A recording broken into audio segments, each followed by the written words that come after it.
السلام علیکم ورحمۃ اللہ وبرکاتہ۔ جی زکوٰۃ کے مسائل کے اوپر بات ہو رہی ہے۔ آج ہم دیکھیں گے کہ زکوٰۃ کے مال سے شادی پر دیا جا سکتا ہے اور کیا علاج پر پیسہ دینا جائز ہے زکوٰۃ کا۔ یہ کچھ چیزیں ہم دیکھیں گے۔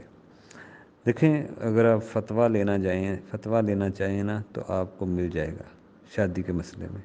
فتویٰ آپ کو مل جائے گا، لیکن اس میں دلیل بھی ہونی چاہیے۔ صرف فتویٰ ہی نہیں، انسان کو دیکھنا چاہیے، حق بھی دیکھنا چاہیے کہ اس میں صحیح مسئلہ کیا ہے۔ پہلا مسئلہ، فقیر اور مسکین کی مدد شادی کے معاملے میں زکوٰۃ کے مال سے کی جا سکتی ہے کہ نہیں۔ دوسرا مسئلہ، فقیر اور مسکین کا علاج کیا ہے، یہ ہم دیکھتے ہیں۔ ایک حدیث میں ہے جس سے ہم کو پتہ چلے گا کہ کیا زکوٰۃ کے مال سے شادی میں کسی کی مدد کی جا سکتی ہے۔ آپ کو حدیث سے اندازہ ہو جائے گا ہو سکتی ہے یا نہیں ہو سکتی۔ اللہ کے نبی کے دور میں اگر ہم دیکھیں کہ شادی کی جو طاقت نہیں رکھتا تھا، اللہ کے نبی کی حدیث ہے کہ جو شادی کی طاقت نہیں رکھتا، اگر طاقت رکھتا ہے تو وہ شادی کر لے، لیکن اگر وہ طاقت نہیں رکھتا تو وہ روزہ رکھے۔ ایسی کوئی ہدایت نہیں ملتی اس میں کہ طاقت ہے تو شادی کے لیے طاقت ہے تو ٹھیک ہے، نہیں ہے تو شادی کے لیے آپ زکوٰۃ کا مال لے لو۔ ایسی کوئی ہدایت نہیں ملتی، ایسی کوئی نصیحت نہیں ملتی، ٹھیک ہے نا۔ اللہ کے نبی نے کہا اگر طاقت ہے تو زکوٰۃ کا مال طاقت ہے تو شادی کر لو، اگر نہیں ہے تو زکوٰۃ کا مال لے لو۔ ایسی کوئی بات نہیں ملتی، ٹھیک ہے نا۔ اگر طاقت نہیں ہے تو اللہ کے نبی نے کہا روزے رکھو۔ تو یہ آپ کو اس اور بھی دلیل ہے کہ صحیح بخاری کی، اس سے آپ کو واضح ہوگا کہ جب ایک عورت آئی اللہ کے نبی کے سامنے، اپنے آپ کو پیش کیا، آپ مجھ سے شادی کر لیں، تو اللہ کے نبی نے آپ نے رغبت نہ کی شادی کی۔ تو ایک صحابی نے کہا آپ میری شادی کرا دیں، تو اللہ کے نبی نے پوچھا آپ کے پاس کچھ ہے حق مہر کے لیے؟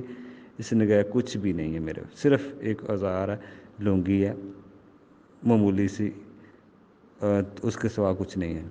تو اللہ کے نبی نے کہا معمولی سی انگوٹھی بھی نہ ان کو ملی۔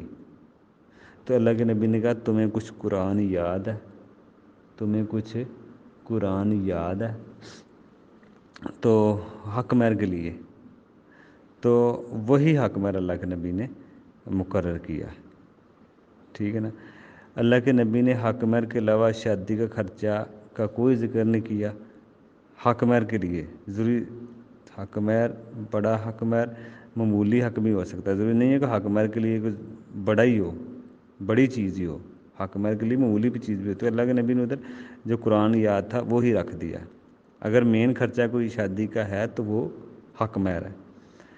تو یہ ایک بڑا اہم مسئلہ ہے حدیث میں کہ صحابی رسول کو گھر میں حق مہر کے لیے بھی کچھ نہیں ملا، تو اللہ کے نبی نے یہ نہیں کہا صحابہ سے کہ اس کی کوئی مدد کرے، اس کو کوئی نہ آپ نے خود مدد کی، ٹھیک ہے نا، صدقے کے مال سے، نہ صحابہ کو کہا، حالانکہ بڑے بڑے امیر صحابہ تھے، ہزاروں دینار خرچ کر سکتے تھے، سامان بڑے امیر ترین صحابہ تھے، تو اللہ کے نبی نے کسی کو بھی نہیں کہا۔ یہ بڑا مسئلہ کہ تاکہ اس کا حق مہر ادا ہو جائے اور اس کی شادی ہو جائے۔ تو اللہ کے نبی نے اس حدیث میں اگر آپ دیکھیں تو قرآن کی آیتیں ہی رکھ دیں، کسی کو نہیں کہا کہ اس کو اتنا دے دیں تاکہ اس کا کوئی حق مہر ہی بن جائے، یا اس کو کوئی قرض دے دے، یا اس کو کوئی زکوٰۃ دے دیں، یا اس کو کوئی مدد کر دے۔ حالانکہ ایک دوسرا مسئلہ آپ دیکھیں نا، ایک دوسری حدیث ملتی ہے کفارے کی، کسی صحابی پہ نا روزے کی حالت میں اس نے ہم بستری کی، تو کفارے کے لیے جب اللہ کے نبی نے جب ان کے پاس آئے تو اللہ کے نبی نے جب ان سے پوچھا کہ وہ کہنے لگے میں نے ہم بستری کی ہے روزے کی حالت میں، کفارہ میرے اوپر بنتا ہے، تو اللہ کے نبی نے کہا 60 غلام زاد کرو، نہیں تو 60 مسکینوں کو 60 روزے رکھو مسلسل۔ تو کہنے لگے میرے پاس یہ بھی طاقت نہیں ہے، تو اللہ کے نبی نے کہا پھر 60 مسکینوں کو کھانا کھلاؤ۔ تو وہ کہنے لگے میرے پاس یہ بھی طاقت نہیں ہے، مجھ سے زیادہ غریب کوئی نہیں ہے ادھر۔ تو پھر اللہ کے نبی نے اپنے پاس سے کھجوروں کا ایک ٹوکرا آیا وہ دیا، ٹھیک ہے نا، اپنے پاس سے کہ یہ ادا کرو۔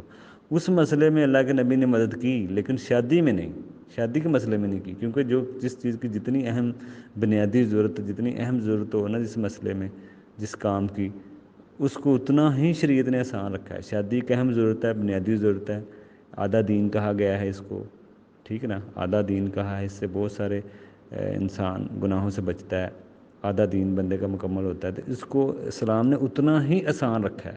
کسی صحابی سے یہ نہیں ملے گا آپ کو کسی صحابی کی مدد کی ہو، کسی نے قرض دیا ہو شادی کا، کسی نے لیا ہو، تو اسلام میں شادی بہت ہی آسان ہے۔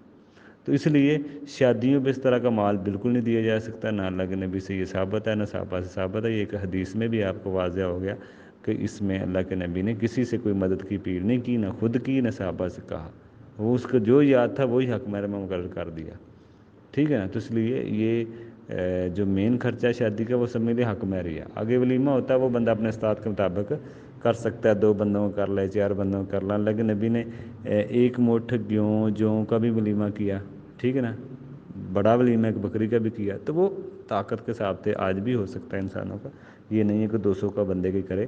اور اسلام نے یہ صراف والی چیزیں، اسلام نے تو شادی میں خرچہ رکھے نہیں، یہ ہم نے اپنے اوپر خود ہی بوجھ ڈالا ہوا ہے۔ اسلام میں بڑا سادہ نے کہا یہ صراف میں آتی ہیں چیزیں، اس لیے اسلام شادی میں کوئی خرچے کی ضرورت نہیں ہے۔ لڑکی والوں پہ تو بالکل نہیں ہے، حق مہر لڑکے نے دینا ہے، ولیمہ لڑکے نے کرنا ہے، ضرورت کی چیزیں لڑکے نے بنانی ہیں، تو اس لیے اسلام نے یہ بوجھ نہیں ہم پہ ڈالا، اس لیے اس طرح کی چیزوں پہ زکوٰۃ کا پیسہ نہ دیا جائے، یہ اسراف میں آئیں گی چیزیں۔